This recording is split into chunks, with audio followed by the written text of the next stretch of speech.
Came back one day, the man, before the children wake up in the morning, the man has gone. Before the man returns in the evening, the children have gone to bed. So the child looked at the gate man one Saturday, they've dressed in their casuals. They were going to shop. So the 4-year-old looked at the gate man and said, Daddy, Daddy, Daddy. What? Gate man, Musa, we in bedroom slippers in one dingy room that they gave him at the gate. The child found him worthy enough to call him daddy. And the man paused and said, why are you calling him daddy? It's not your daddy. He said, it's daddy. It's daddy. Now, when the man reflected, the man told me the story by himself. When the man reflected, he felt, the man has 3 children. The youngest one is this boy. When the mother does school runs and returns, when the mother is taking them upstairs, it is the gate man on daily basis, 20 working days, that helps the mother to take the child up. So, the guy figured out that this must be mommy's husband, and this must be my father. Though the man does not bath inside jacuzzi, though the man does not sleep on waterbed, though the man does not use your kind of perfumes, though the man does not go to Dubai or Finland, though the man does not have your type of education, though the man does not wear your Armani suit, though the man does not wear your Range Rover Sport 2014, 2015, though the man does not have all those paraphernalia of wealth and comfort, the child still found him worthy to be called a child, which means your Benz is not useful to your child. Your waterbed is not useful to your child. Your jacuzzi, all these things are not useful. What your child needs is attention, because love to children means 2 things. How many things? 2. The number 1 thing that love to children means is, love to children means attention. Number 2, love to children means appreciation. As a matter of fact, until you love a child, you can't discipline a child. Because what does it mean to discipline a child? To discipline a child means you want to help a child to be conscious of his or her dignity of human person. You need a lot of attention to do that. You need a lot of appreciation to do that. You must appreciate a child, always separating what the child does that is wrong from who the child is. Because what do we do today? We label children. There are 3 crimes we commit against children on a daily basis. Number 1 crime, crime of silence. We are silent. We see that things are wrong with our children. We cannot query those who are making life difficult for our children. A woman told me a pathetic story in Ibadan. A 5-year-old girl was being sexually molested by her neighbor, where she keeps the child when the child returns from school. This child went to tell the mother, I said, Mommy, this person is putting his hand under my pants.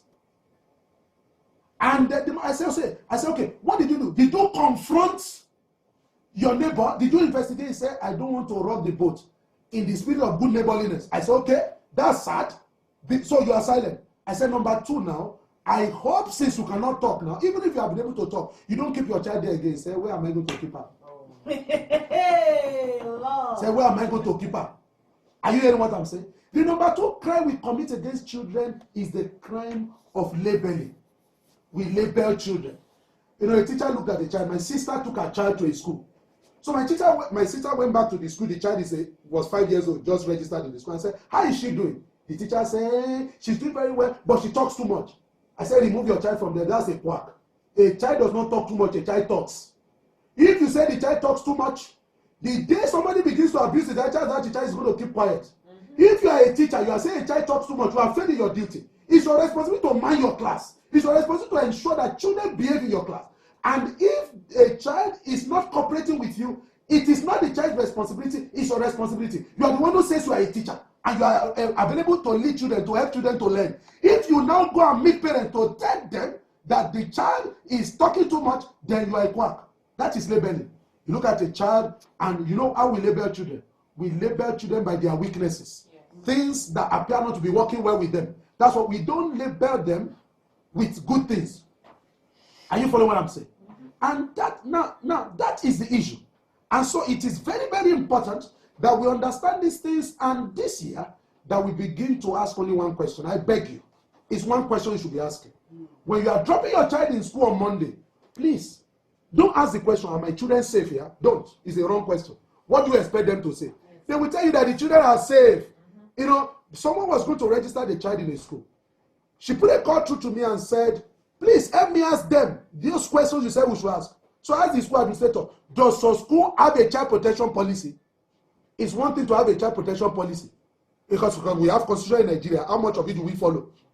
You know, because the child protection policy also can gather dust in the office of the principal. it's another thing for everybody within the school system to be trained and taught on child protection, because child protection issues are dynamic. Things occur on daily basis that our children need to be protected from.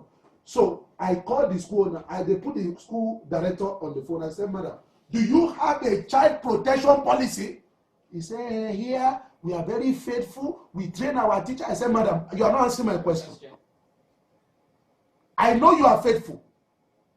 Even angels of darkness, they appear as angels of light. So, see, don't tell us about your faithfulness.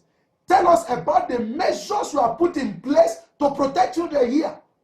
The woman could not answer the question. And so, that was the end of the discussion. So, the question we must be asking when we take our children to school on Monday is to say, excuse me, principal, our children, what measures have you put in place to protect children from abuse here?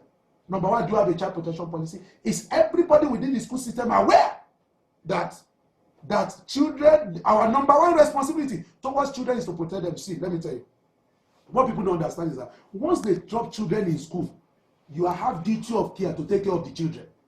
The day something happens to the child, that's when you will know that the child is under your care. The parents will not take it easy with you. And that is why it is for your own good, for the good of your school, for the good of your church, for the good of your mosque, for you to have in place a child protection system. So you need to go to your church on Sunday tomorrow. Call the head of church, head of department, and say, excuse me, do you have a child protection policy in this church? You need to go to your mosque and ask them there, please, in this mosque where children gather, do you have a child protection policy? Those are questions we need to begin to ask. Because let me tell you something. I went to a school in Antonio. You see, in that school, it is the policy of the school. We don't cane. They don't cane children there. Which is neither here nor there. That one is a symposium discussion for another day. But, as I was trying to park, a child ran out. Maybe the child thought my car, was the parent's car. As the child ran out, the child nearly ran into my car. I swerved. I parked. I was looking at what's going to happen next. I'm asking myself, who are the people in charge of this child now, that the child is able to come out of the school, nearly running into a vehicle? That's a school where they don't care. No, the gate man did. The gate man ran to the child. Instead of comforting the child, the gate man slapped the child in the back. This is a school where they don't care. No. The gate man is not aware that he's not supposed to touch children. Look at the hypocrisy. You come with a policy and talk to your teachers as if the child only interfaces with teachers. Child in the school interfaces with librarians, non-academic staff, interfaces with nurses, non-academic staff, interfaces with kitchen, non-academic staff, interfaces with drivers, non-academic staff, interfaces with nannies, non-academic staff, interfaces with gate men, non-academic staff, interfaces with many people who are not academic staff, interfaces with people who come to teach them, who are not full-time, who come to teach them taekwondo, teach them music, and the rest of it. The child interfaces. These people are not aware that you have one policy, and you claim that you have policy that people are not aware of.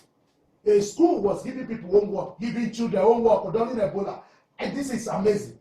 And gave them music. He said, please, download this music, play it, so that you can tell us the lessons. What music did they say? Dorobuchi. I don't have anything against the music, you get. I don't have anything against Don Jesse and his school. Are you getting it? I don't have a problem. I don't have anything. But I'm saying, what are children going to learn from Dorobuchi? What is Dorobuchi? Are we together? What is the meaning? What is the interpretation? Is that music meant for adults? And let me tell you, what we have done today is that what you call sexual abuse has another meaning today.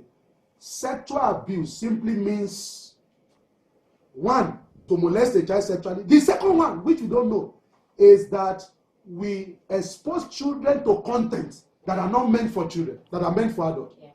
So what do you do with that? You abuse the sexuality of the child. You change the orientation of the child concerning his sexuality.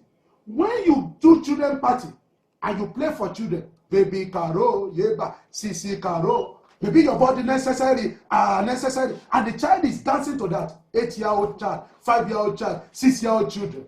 What are you saying to the child? Our body is necessary for what? Children in the school, they were doing end of the year party. 11-year-old children were doing choreography. They were dancing to shaking my back to you. That's Eminado. I don't have anything against this music. Don't get me right. I don't have anything. Yes.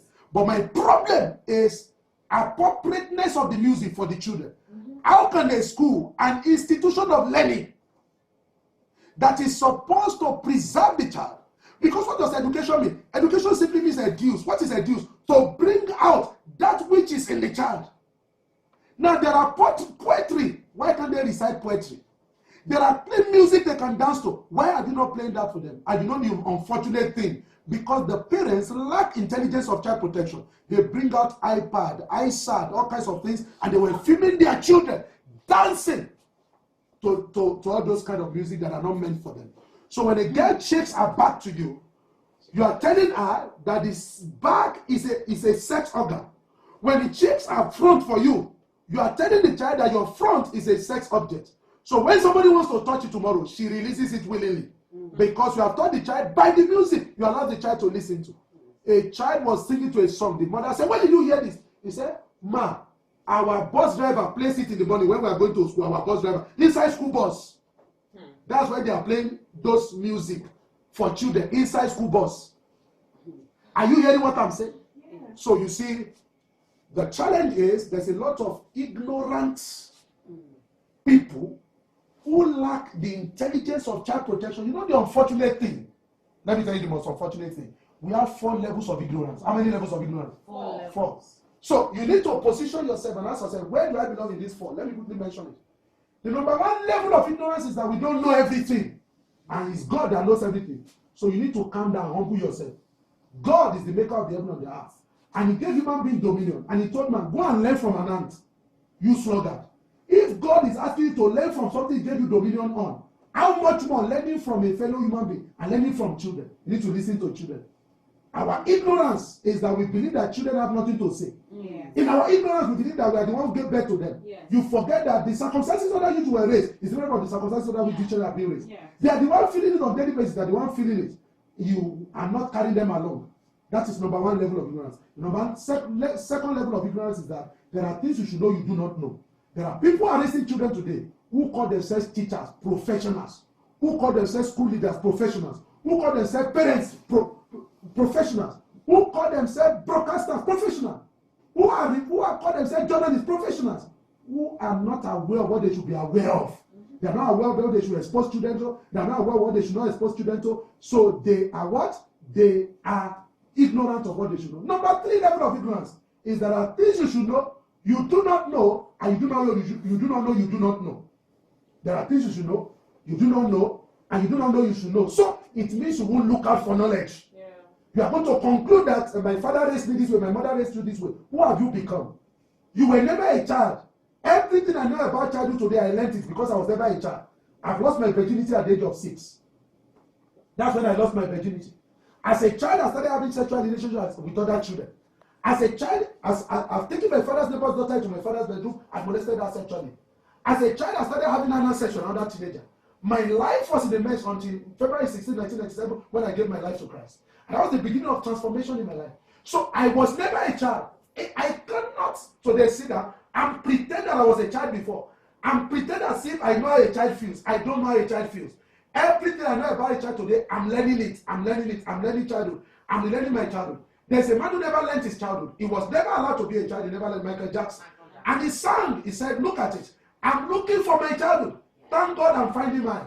I'm stressing back my step and say, how does a child feel joy? Because I never felt one. How does a child feel fulfilled? How does a child feel purposeful? How does a child feel joyful? How does a child feel curious? All those things were beaten out.